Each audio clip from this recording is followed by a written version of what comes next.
Hello, friends. You're listening to The World According to Jen and Carolyn. A tradition unlike any other.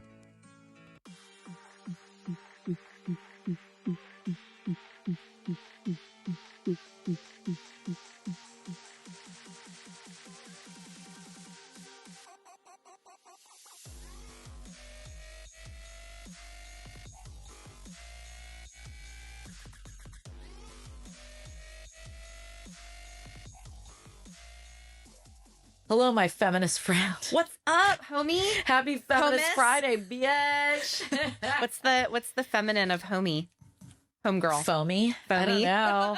Feels like somebody who's missing out on things. I've got foamy. I've got foamy. How about Happy Friday Eve, which I typically hear around my office on Thursday, which I'm like, I can't respond favorably. This is why I don't think I can return back to any office ever. It's a lot. But if that's the worst that you have to endure in an office, you're batting 1,000. Friday Eve. There are a lot of things going on in my office, including a dude who sits closest to me who slams on his keyboard like a primate. It's like in Zoolander when they're like, the files are in the computer and they just start beating the shit out of the computer. It's pretty much what this dude does when he types out an email. Like, holy shit. I don't know how you compete with that. He's like my brother. I love him. And it was hilarious because he was like, all I heard was, oh my God. I'm like, what happened? He's like, somebody signed me up for Turning Point emails. And I was like, I was dying. I was like, it wasn't me, but I wish I had thought of that. God, that's like the new ultimate like sick burn to someone. Yeah. And it's like impossible to get them to stop. It's like once they're there, they're going to always be there. Oh, no. T-Pusa is going to be all up in your shit. So we're pretty much talking about the antithesis of T-Pusa for the most part. Today, we're going to talk about the myth of the wave, feminism, who got left out, and the urgent return to the matriarchy. So we're still in Women's History Month. So happy Women's History Month, everybody. Yeah. So we want to talk about feminism and how, every wave promised liberation. So why were there groups of women consistently being left behind? We as feminists... Racism and patriarchy. Yes. For 200, Jen. These were actually strategic choices to maintain proximity to patriarchal power. And the choice required the consistent sacrifice of women of color, queer and trans women, and working class women. And that's problematic for me and Carolyn when there are people on TikTok who are verbally beating our asses and saying, do not speak ill of white feminists. And it's like... we wouldn't be here if it was... And again, not to diminish anyone's contributions. But anytime you're going to go back to history to say something, you better be really, really careful. Yeah. Because I would say more than likely, you're not talking about Howard Zinn's history. Yeah. And the truths that we now know, you're getting this very whitewashed, feel good about yourself. Yes. And that's not really history. Even if it's a progressive perspective, oftentimes, as we're going to discuss, these progressive movements have left large swaths of people out. And that's problematic when it's not an inclusive movement. So, we're going to go back to like the 90s when me and Carolyn were youthful. And the cultural moment that happened there. Things like Lilith Fair and girl power and the rise of the female pop star, looked like matriarchy, but was still bounded by whiteness and industry gatekeeping and commercial co-optation. And that same decade that laid the groundwork for the industrial scale exploitation of young women in entertainment. This same decade did that, rather. So, we're going to talk about all that. We're going to talk about the ties to colonialism and the overarching ties to patriarchy and, the active destruction of the communal, non-hierarchical governance led by women who were here first and what that all looks like. And so, again, we're not here to diss anybody. And Carolyn and I, But we will if you deserve it. Yeah. If you're like, but I'm a good white person, it's like, if you're a quote unquote good white person, you don't have to call it out. Yeah, right. And when other people are talking shit about the failings of largely white movements, and you're taking offense and umbrage to it, it's like, you better reflect on why that is. Because we don't. Yeah. We're like, yes, white women can be awful. And we totally understand that. And we are not taking this personally at all. So, you know, Carolyn, we'll talk about the myth of the wave. So we call ourselves feminists, and we do mean it. You know, we've both been in, don't worry, it's just a spam call. I'm just going to turn that off, but they're not feminists. So we are feminists. We've both been in enough rooms, conversations. We know the word feminist has been doing a lot of heavy lifting and covering a lot of sins. So we want to go back. We want to talk about the waves, to what they actually were, who they served, who they were for, and the mythology we inherited, which we think is, to an extent, doing more harm than good, at least in certain narratives, right? So the first wave, we'll talk about the late 19th and 20th century. You know, it's taught to us as the suffragette story, votes for women, but we have to be precise again about which women, like Elizabeth Cady Stanton, who's often canonized as the founder of American feminism. She explicitly argued that educated white women deserve the vote more than black men after the 15th Amendment. Ida B. Wells, who was a suffragist, an anti-lynching activist, and one of the most analytically rigorous thinkers of the era, was asked to march at the back of the 1913 suffrage parade in Washington because white Southern suffragists didn't want to alienate potential political allies. Yeah. Well, Wells refused and joined from the crowd mid-March. Fuck yeah. That's not a footnote. That's the whole story. Yeah. That summarizes, and it goes back to, you know, when we talk about the founding of this country and the exclusion of both women and black folks, slaves at the time, and even free black folks, like, and people going, well, that's just how things were at the time. I get there was a lot going on, but it would have been an opportune moment to say, like, you know, this is a nation created by, you know, by these white boys, but for everybody, right? But with women in the background, Abigail Adams, there's a document. On my trip to Washington, I learned, but I think I kind of knew this anyway, but she fully said, my wine glass got they're caught. very protrusive today. Yes, it's too phallic. It's upsetting me as a feminist. I'm gonna go full women and women first. Anyway, but she wrote, like, are you sure you want to leave that all men are created remember equal? The ladies. That's what she wrote. Yes, and they were right. Yeah, and I don't want to hear anything to the tune of, oh, but it's not your time yet. Like, let's start with this and then we'll move to this. It's like, no. We're blowing now. Yeah, especially now. Like back then, okay, you're blowing up a system. It's like, well, let's blow up the system entirely. But there was economic shit at stake too. When you have a whole economic system that's predicated on free labor, which is fucked up, which I wish had been examined. When you're like, all men are created equal, it's like, really? Okay. Really? No. Yeah. Anyway. But when you consider they didn't find black people as slaves, or they didn't find them as actual humans. Yes. So they were able to do that mental gymnastics through, again, racism. Yeah. 3/5 proclamation. All bullshit. Not so good. Tell us more, Caroline. Well, again, what you're saying is that these are women making choices. Yeah.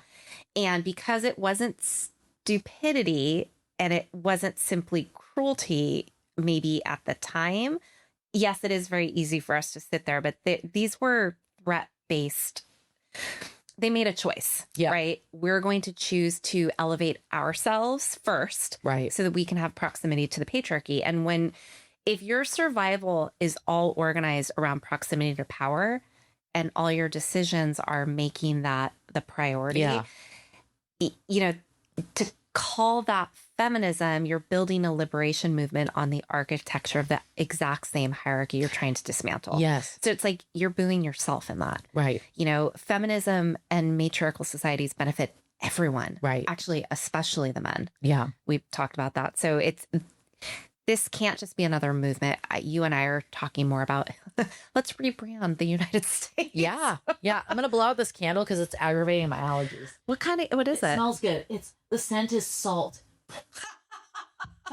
Talk about some white women shit. I'm burning a salt scented candle, bro.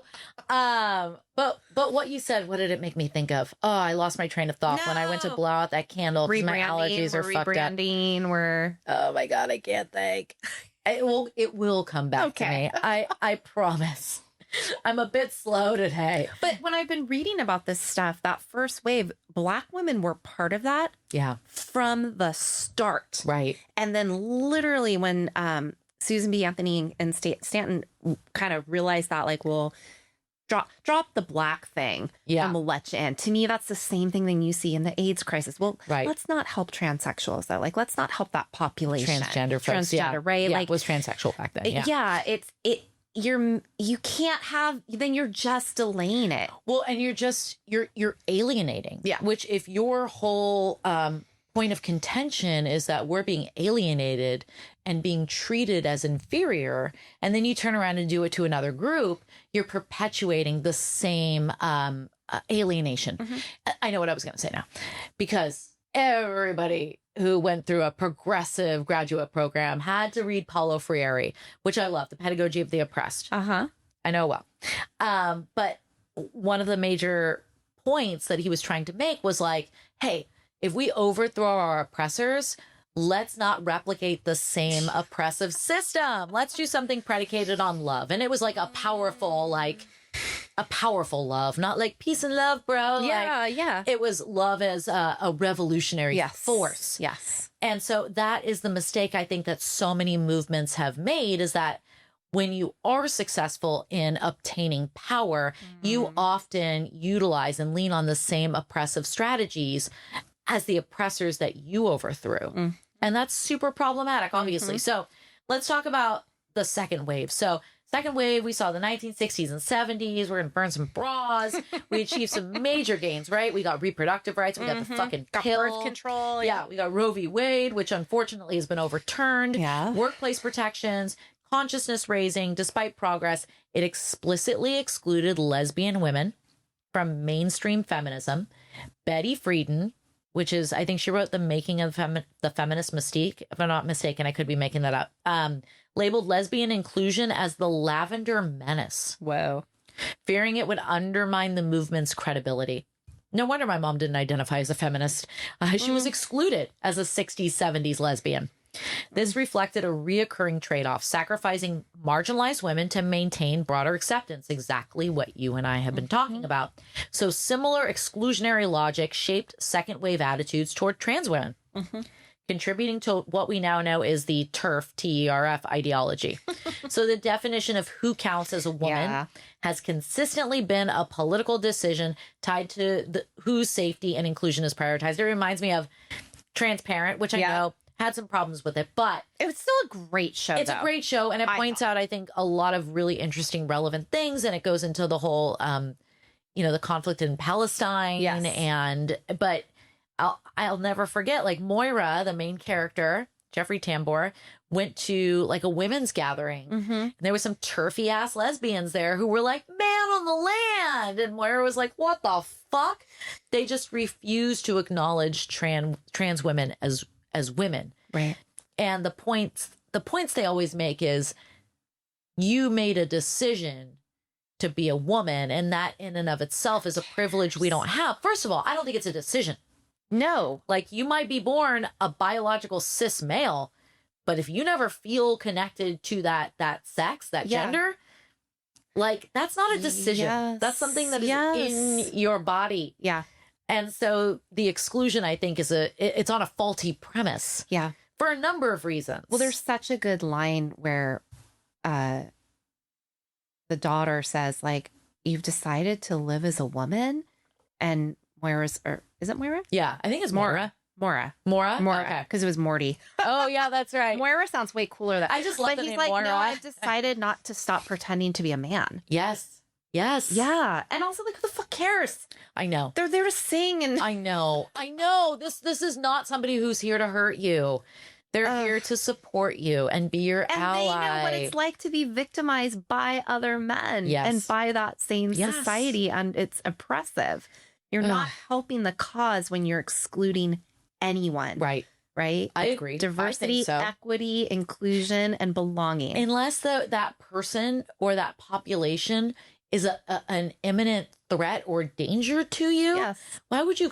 I don't even think excluding men, cis men from the feminist movement is a good idea. If you're an ally and you identify as a feminist, you're in, bro. We need you. Yeah. Lend us your privilege as protection. You know what I'm saying? Lend us your penis. Lend us your No, penis don't do that. protection. Don't do that. Yeah. Actually, I would borrow it for a day. Carolyn, what is betrayal trauma? What is this? Yeah. Betrayal trauma theory gives us language for what is happening when the institution that is supposed to protect you becomes the source of harm. Basically, what we are all living, Yeah. what white people are identifying with now.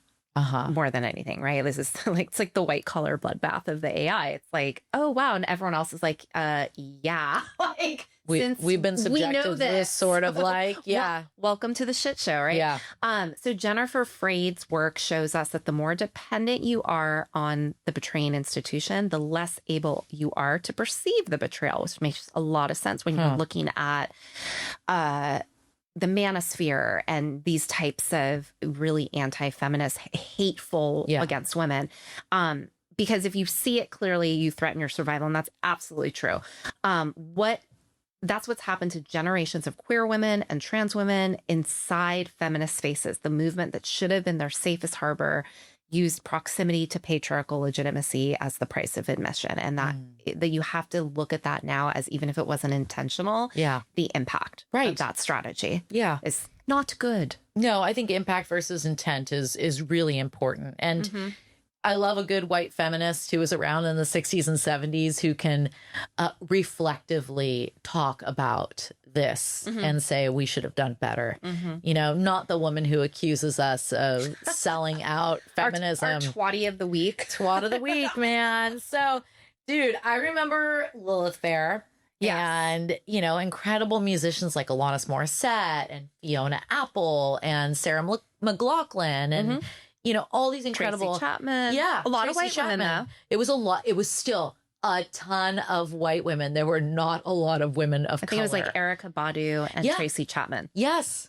Yes. And you know, Erykah Badu was more neo soul, you know, not that crunchy shit. Very spiritual, but I listen to that shit all the time. So, you know, it just based on who I named, like you can tell this is a largely white movement. So this is the 90s. This is when Carolyn and I were awake and listening to music. And it felt like, you know, female power was really rising. Yeah. And the radio industry bias claimed audiences wouldn't accept multiple female artists back to back. But, you know, in response, Sarah McLachlan created Lilith Fair, a touring festival centered on women musicians. It ran from 1997 to 1999.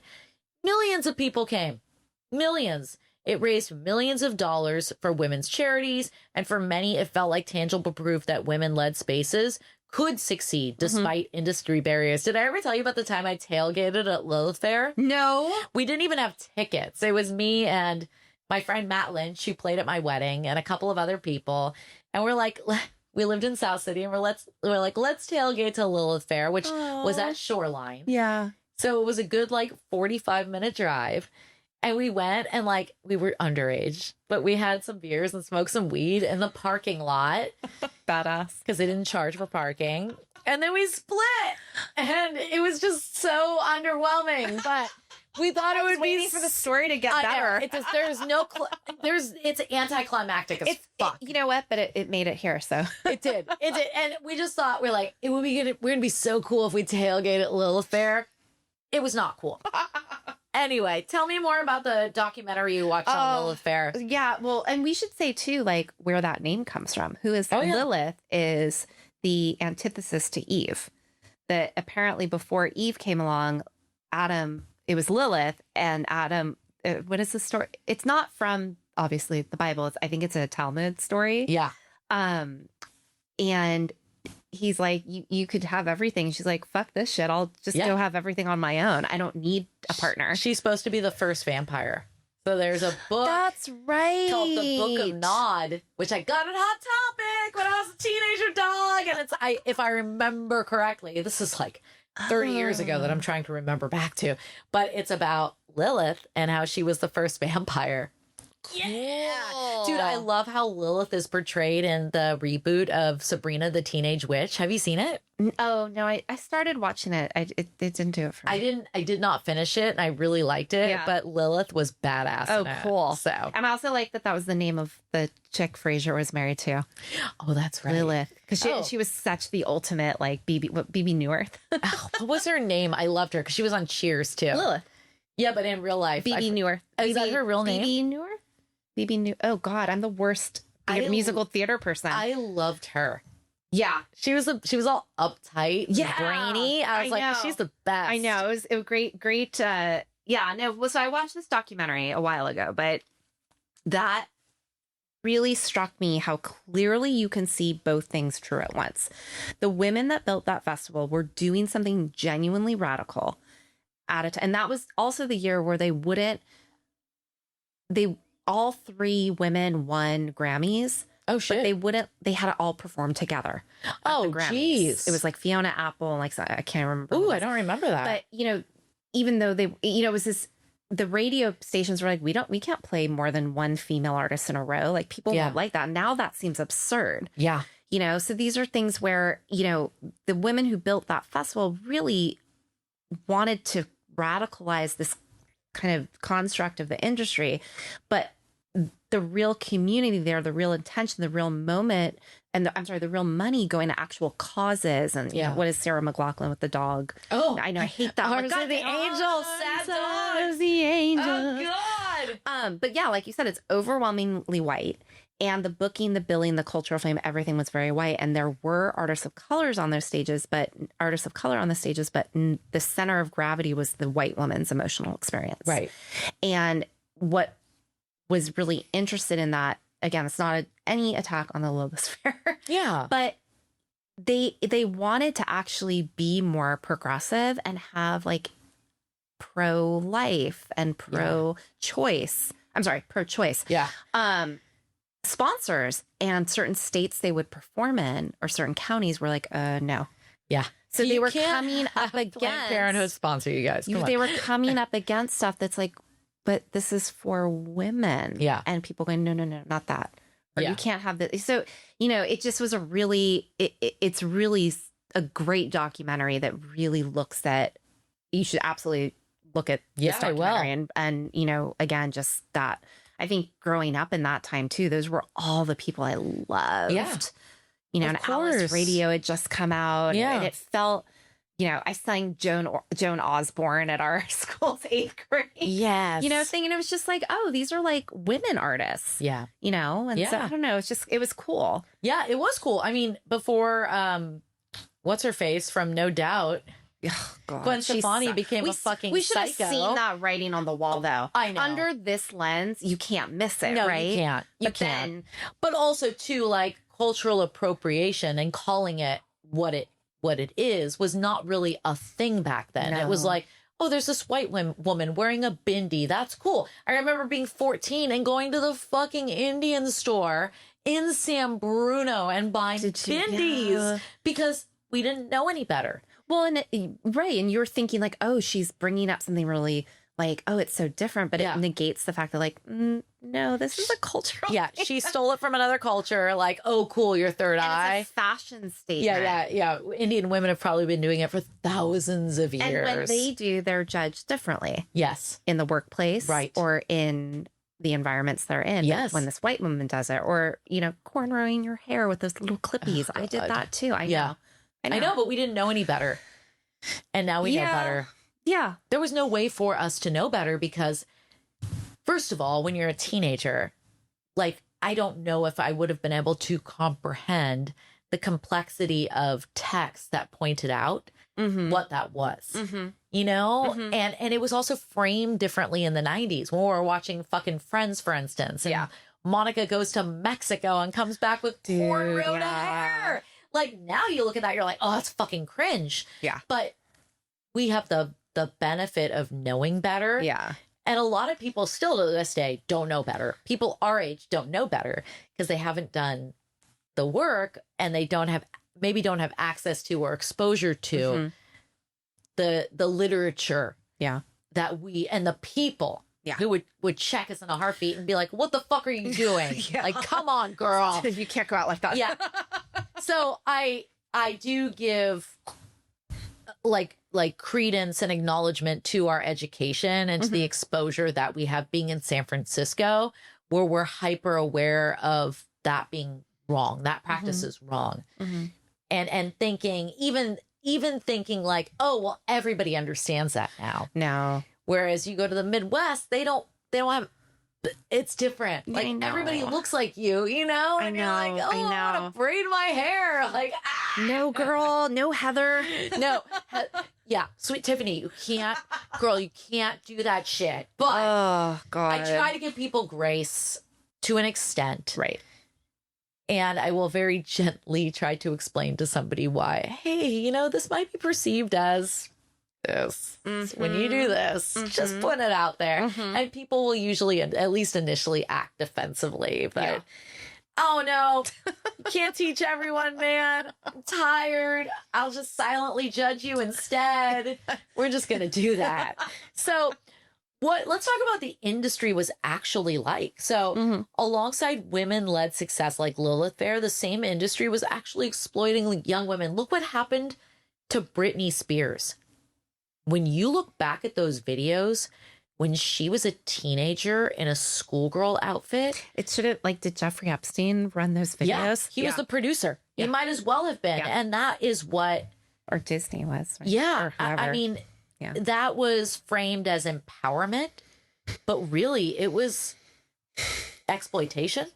Well, and the way they describe that in the documentary about Lilith Fair is you saw the industry go, those are lesbians and those Lilith women, like, don't shave their armpits and they, all this shit. And so let's give you what we want women to be.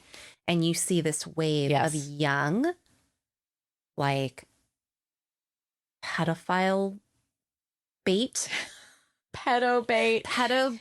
It was the antithesis of Lilith Fair. It was the anti-Lilith Fair because who controls the industry? Well, they were Eves then. It's men control the industry, and they are going to continue to promote what it is that they want to see in hopes that they can influence. I think it goes deeper than just what's going to sell. I think it's about like creating an influential culture that's going to be mimicked that appeals to what their sick, like prurient interests are. Yes. And selling that, keeping women down, keeping women pubescent, keeping women pitted against each other for who can be this. That's the antithesis of what Lilith Fair was. It was like, you be you and you have your belly hanging out, girl. And like, if you don't want to wear a bra, cool. Yeah. And I won't, And even while we are critiquing Lilith Fair for who was excluded, we also want to uplift this celebration of femininity that doesn't conform to a patriarchal idea of what femininity is supposed to look like. 100%. Yes. You're smashing shit. You're not shaving your armpits. You're wearing no makeup if you don't want to. Like Sheryl Crow, who's like Sheryl badass. Crow. And like you're playing your own music, you're writing. You're just like, to me, that enters in the Taylor Swifts and the people that we're seeing. They paved the way. Yeah. They really did. So, evidence now shows a system that placed young women near powerful men with harmful or exploitative intentions. We're seeing that now. And we should have seen it then, but we were too young. Yeah. We were wrapped up in it too. And this empowerment and exploitation, they're not opposites. They coexisted within the same industry. And Lilith Fair and the exploitation pipeline were parallel dynamics operating at the same time as we're trying to say. Yeah. So say more about like how we're not doing an investigative episode. We're not, and this could have been like a 3-parter. Yeah, in that sense, like we're putting a lot of stuff in, but the research on institutional betrayal shows us that industries, which you also have, they're systems, right? Yeah. So in psychology, looking at everything as a system, you're also breaking this down to where I'm looking at things like it goes by the government. What's the next big institution? Religion. Yeah. Next big institution, schools, and at the root of that is the family and then the individual. So you can maintain exploitation through the normalization of all of this. And I would say corporations now are the primary absolutely influential system. Absolutely. And absolutely. yeah.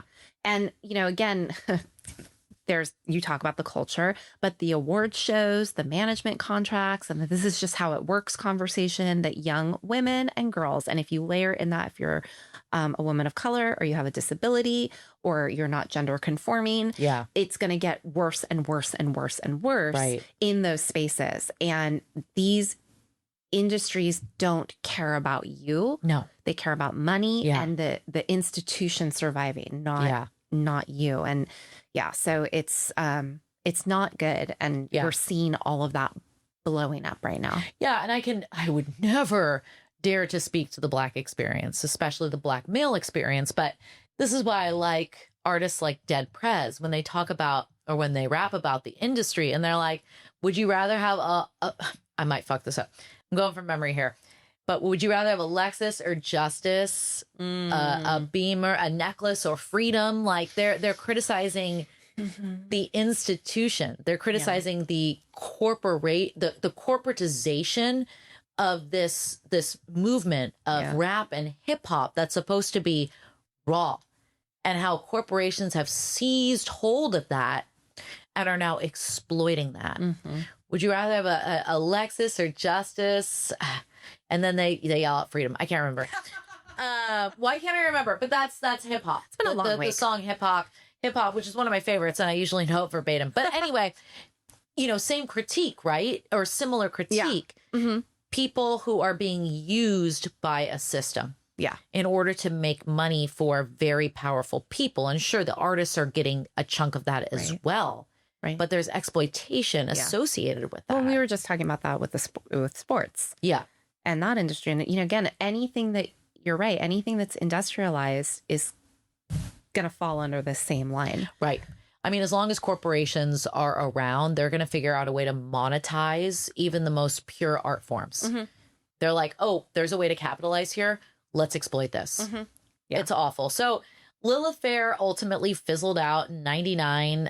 Sarah McLachlan, financial, logistical, personal exhaustion. She's like, I can't do this shit anymore. I get it. Promote not killing dogs. I get it, girl. You stand for them dogs. The broader question, why didn't its cultural momentum translate into lasting political infrastructure? So, Riot Girl, a more radical and explicitly political feminist movement, was already being diluted and again commercialized before Lilith Fair began. Girl power had become this marketing slogan. It lost its political edge and influence. And the 90s feminist cultural wave was genuine, but again, commercial forces, corporations constrained it and kept it from becoming, for lack of a better word, a legitimate movement. Well, and you had 9/11 happen. 9/11 fucked everything up. Yeah. And then a couple of years later, you had the housing crisis. Yes, there were a lot of things that, it was bad times. It was bad times overall. Yeah, we a couple of wars in there. Yeah. George W. Bush era was dark.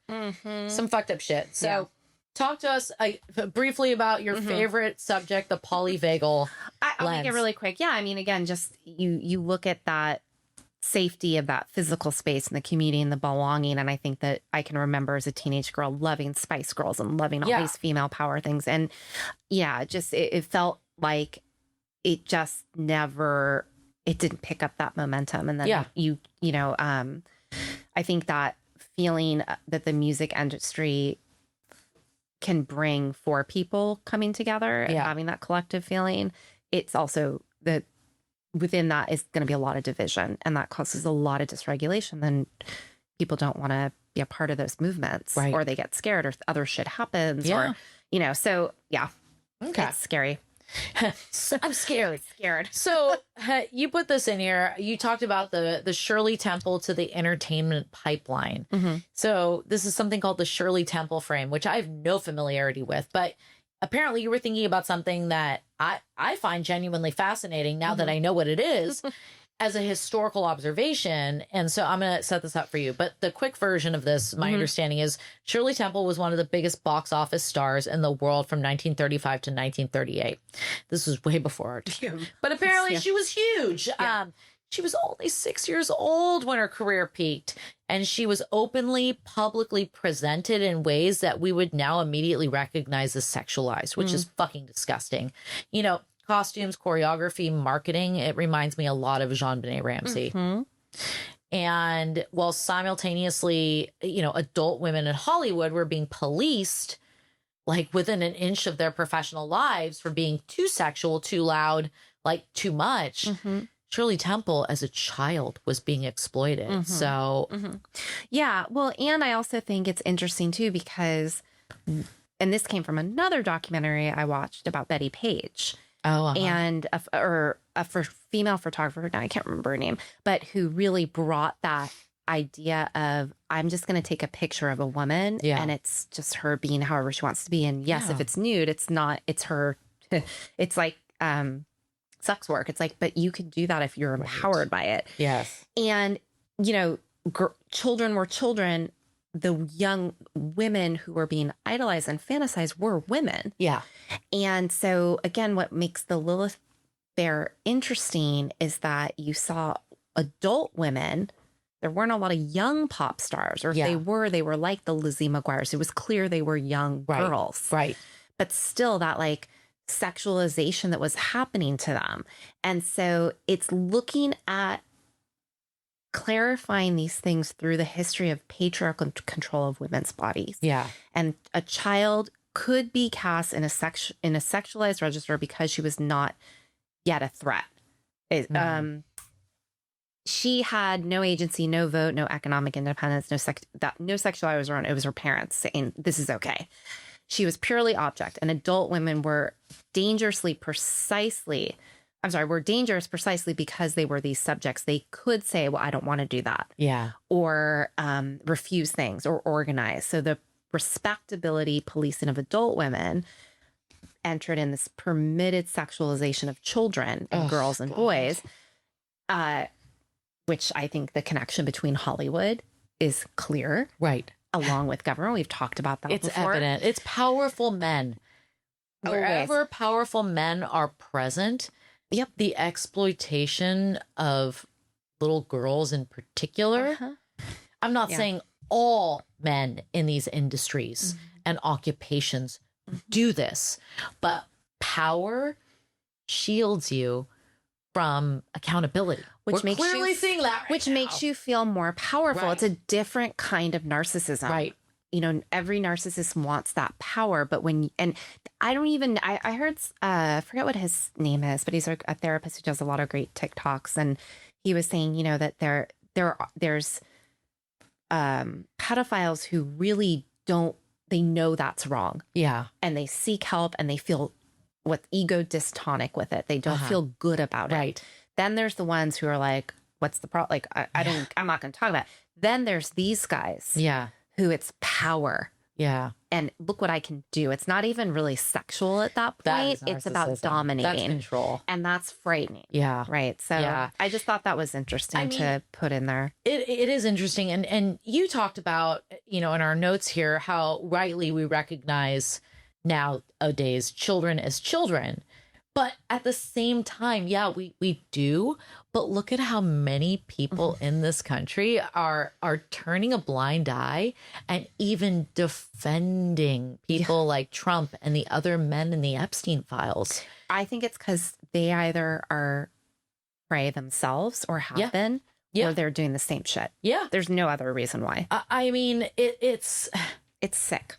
It really is. So, you know, the girls who entered the entertainment industry in the 90s and the 2000s, a lot of them were technically of age, at least some of them, while being managed, shaped, and in many cases harmed by adult men with institutional power. The cultural protection moved, but the access didn't. It's weird. Oh, God. I just think of poor Britney. I think of her and I think of, you know, where she's at now. And she clearly seems to be grappling with mental health struggles. Amanda Bynes, too. Yes. And I you know, clearly I don't know them. And even if I did, like, I don't have the credentials to analyze them. You do. But there's something I think associated with that early fame and that constant exploitation that has resulted in like a whole lot of harm. We did an episode a long time ago about this. Do you remember what it was? Like the circus, or no, it wasn't the circus one, but like this section about like the contracts and like the children signing these, getting because their parents. It was the children little boy, in Hollywood, right? Yeah, we did a children in Hollywood one, child stars. Child stars. Catch a falling child star or some shit. Yeah, but it's the same thing. It's it like is. You're saying, well, their parents are signing the contracts, or oh, they're 17 or they're 18, so they're legally, but like they're 18. Right. I don't understand how you can enter into that when your brain isn't developed. I know. Till 26, 27. I know. And you know what? When you have parents who don't want to exploit you and aren't in it for the money, like I don't know. Obviously, I don't know Taylor Swift, but her parents seem lovely. Well, compared to Mr. and Mrs. Spears, yes. Right, exactly. And compared to what's his name? Blonde kid, why can't I think? Aaron Carter. No. Oh. The good son. Macaulay Culkin. Macaulay Culkin. Right. My When I think about ex-boyfriend's stunt double. yes, fun fact. When I think about like those parents. Yes. Compared to, look at Taylor Swift. She wasn't sexualized.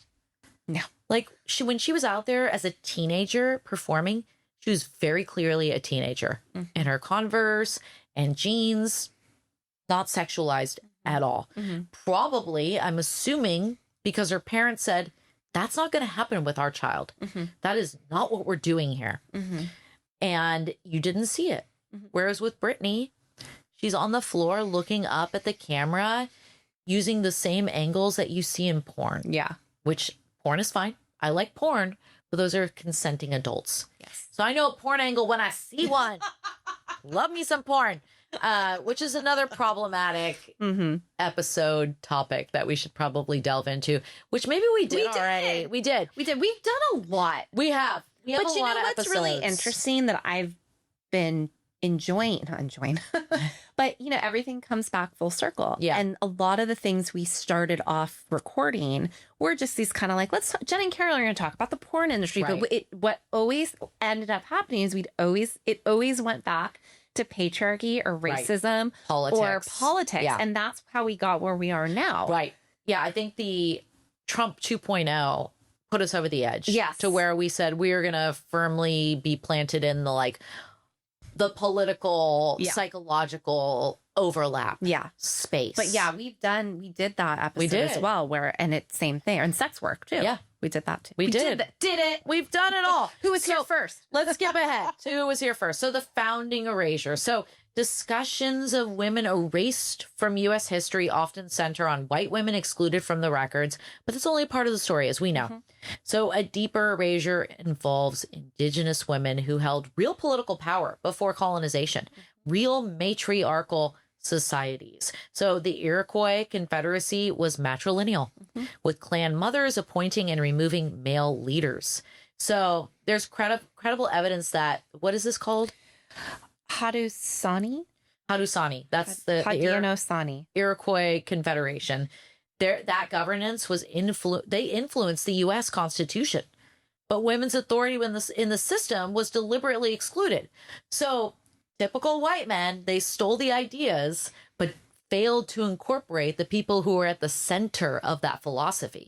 Fucked up. We have enslaved women as builders.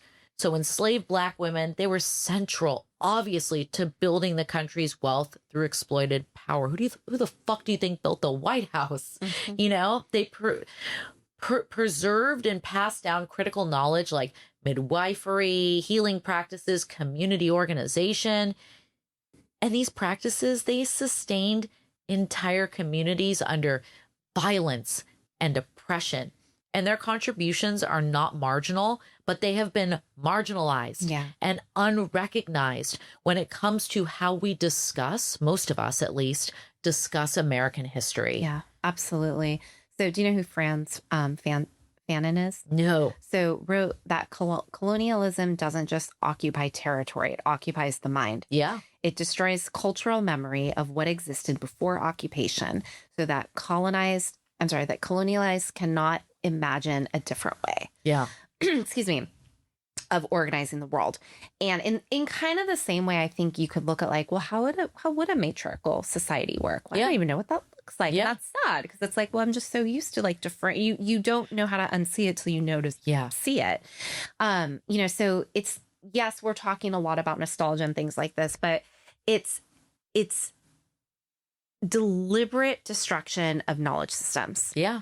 And then reinventing these things as science or male dominated thing. Like even, isn't it like every part of the female anatomy is named after a man? Oh God, I don't know, but I can imagine. Yeah.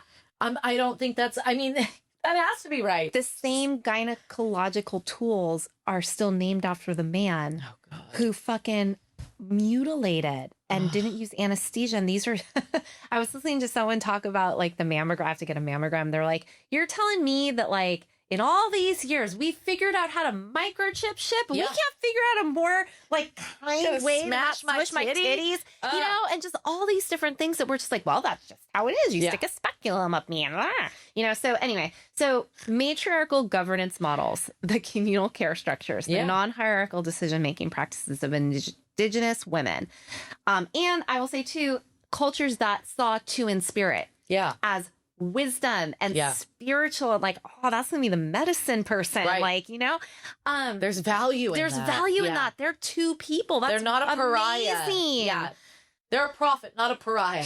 You know, what we call schizophrenia would have been medicine back then. Like, well, that's problematic, but you know, somebody who's trans is not. But these like ways of like, you saw that person as like, and that's a unique gift. Well, if taken by the community and like caretaken, like how can we have that person serve? The latter part of what you said is relevant, right? Yeah. The community wrapped their arms around that person and realized something is different, and this person needs a little bit of extra tending. And their spirits. Let's keep them calm. Yes. And they have something to contribute. Oh, everyone did. Yeah. You know, and so, it just feels like this, you know, again, that collective survival knowledge of enslaved Black women and the Black community and anyone who indigenous, you know, it's very sophisticated and very effective. And now I'm watching these practices being repackaged, repurposed by science, and picked apart for why they do or don't work in psychology, and which is also a very colonialist way of thinking about the body. So it's not I think this to you and I shouldn't be a fantasy of this matriarchal takeover and this matriarchal society, that this is really a model of how humans need to organize and reject these things that we have been going in patterns over and over again, just can't keep getting right. Well, we have to remember, for every person who laughs and says like, oh, that's so ideological and that's not feasible. Like, people who have made history in the face of oppression and adversity heard the same things. Like, oh, you're asking for too much, or, oh, that's not feasible, or, oh, that's pie in the sky. That's bullshit. They said, no, it's not. And they kept fighting and they made major achievements. So don't be gaslit by these people who try to trivialize what it is that you're trying to promote, when what you're trying to promote is inclusivity. What you're trying to promote is either a matriarchal society or a society where all women have equal voice and their contributions are considered equal. That's not idealistic, because other cultures have done it. You know, the male, if you're a white man, you're much less likely to be questioned. Which this is where we need our white brothers and sisters to all be on board with this and to really see how this benefits them. And so we're clearly in a moment of urgent political rollback on gender rights. And reproductive rights are being restricted across states. We don't even have Roe v. Wade as the law of the land anymore. Trans women are increasingly targeted by legislation limiting their public participation. I swear to God, I did a TikTok on this last night. It seems like every time the Republican Party is losing traction, which they're clearly losing a ton of traction, or anytime the focus is on the Epstein files or the bullshit war in Iran, it's like, oh, it's time to punch down on the trans community. It is so clearly a ploy to distract from what really matters, to focus on 1%, less than 1% of the population, and say, that's your problem right there. Yeah. That is a distraction. And if you fall for it, I'm really sorry. You should know better. Well, and I saw someone else talking about, at what point are we going to be where this is my fear, is everyone's detained or exterminated, and there's still going to be the problems. Yeah. Because it doesn't have anything to do with them. It doesn't. You could,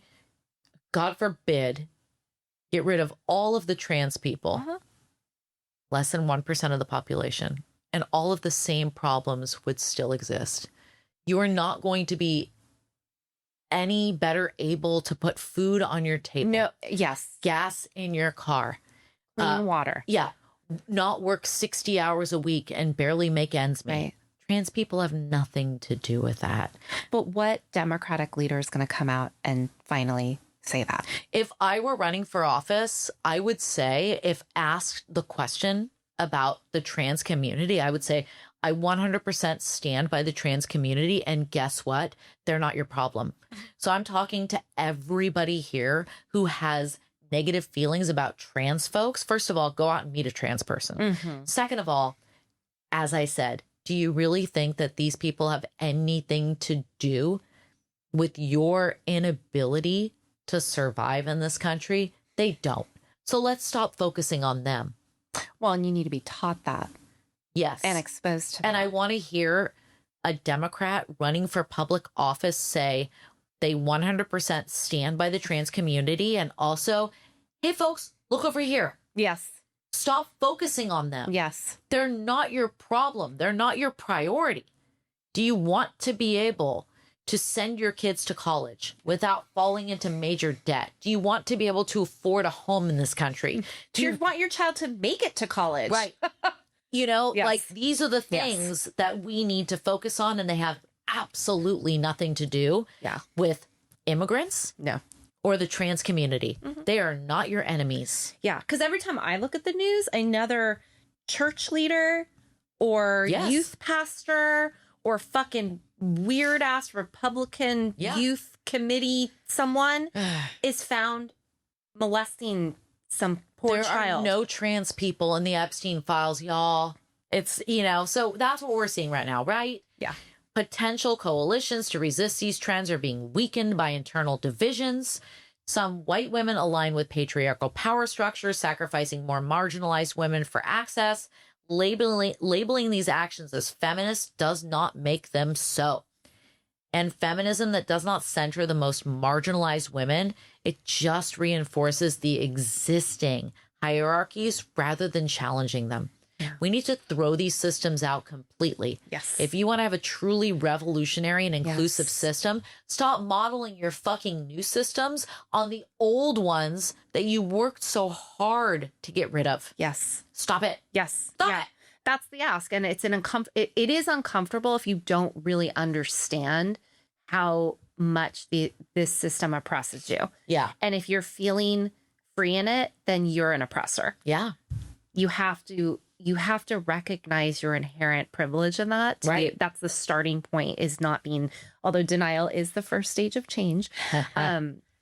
But yeah, so it is uncomfortable. It's unfamiliar. But if you identify as a feminist, the question is not whether or not you believe in women's equality in the abstract. It's whether the question is which women. Yeah. In every room you're in every coalition you're a part of, every vote you cast, which women are you centering? Are you willing to surrender your proximity to white male privilege?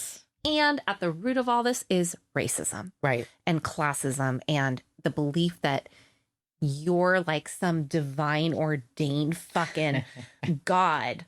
Yeah. Who is but or goddess. we're going to be talking about religion next time, but Yes, like this is the big problem. You know, you have to be willing to build structures that don't require you to be close to power. Yes. And men in power. Well, power is derived from inclusion. Yeah. And from having a diverse coalition of leaders. That's where true power comes from. A diversity of opinion and ensuring that the most vulnerable and marginalized people have a seat at the fucking table. Help build the table. So, you know, start looking around. If you are listening to this and you are in white feminist spaces, start asking, why are there no women of color around me? I mean, shit, you might live in like the Midwest. The Midwest to me is the whitest place in the world. Yeah. I've never been to the fucking Midwest, but I'm assuming pretty white. very white.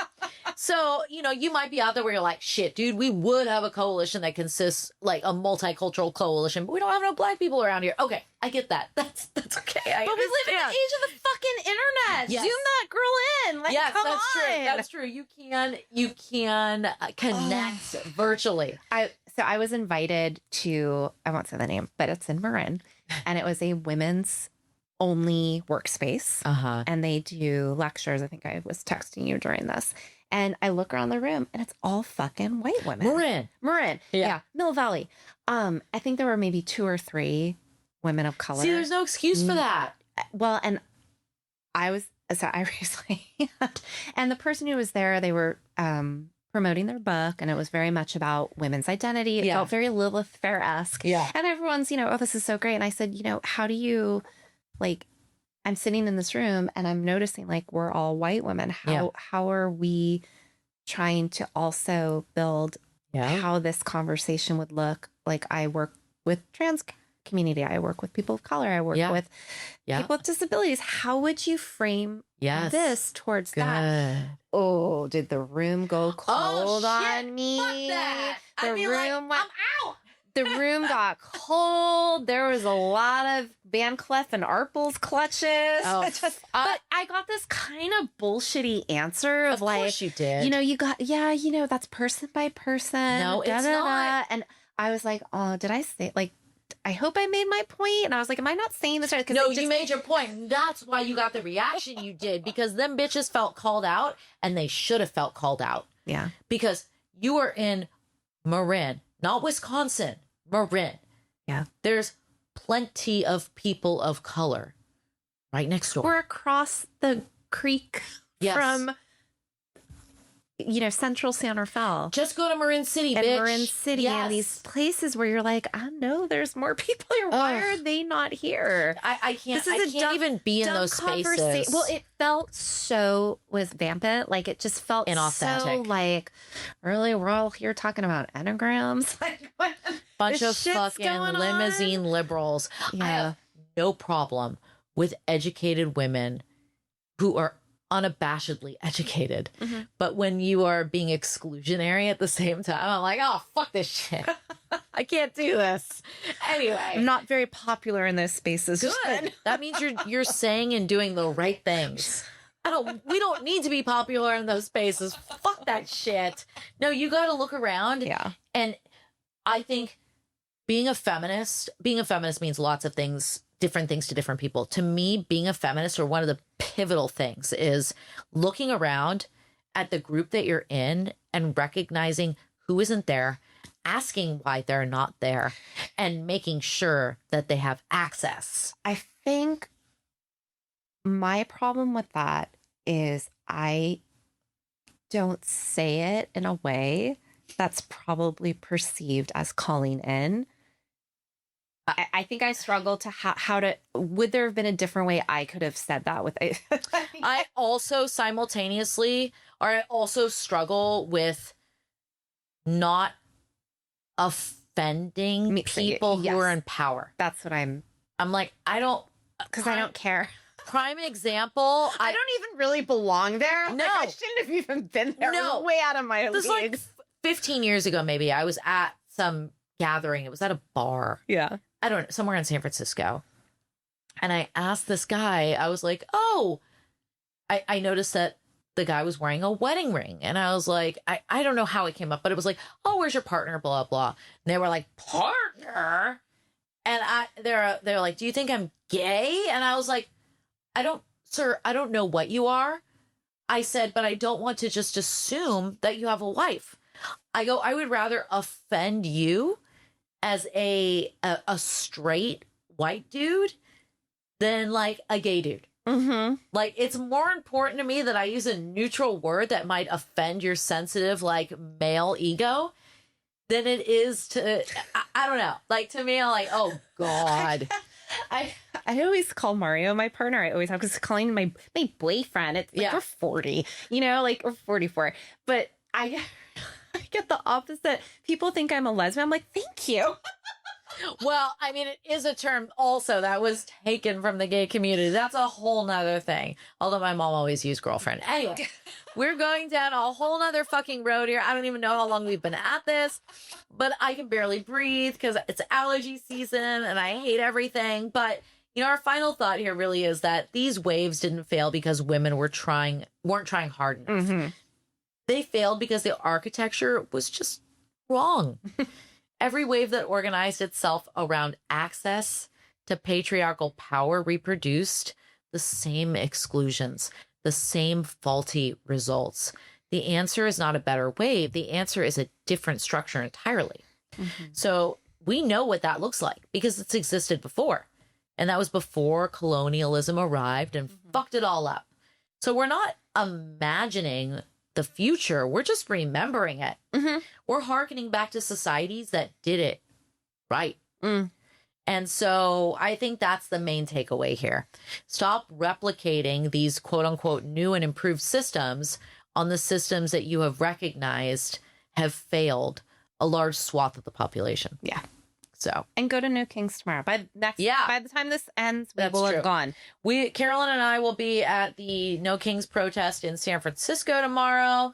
It's gonna be huge. It is an across the country event, Mm-hmm. and so last time, what were there, 7 million people? I have a feeling that we're gonna get at least 10 million motherfuckers out there. Mm-hmm. So get out there. It's a way to find community. That's what we're. Yeah. It's also, I just feel like it'll be really good to scream.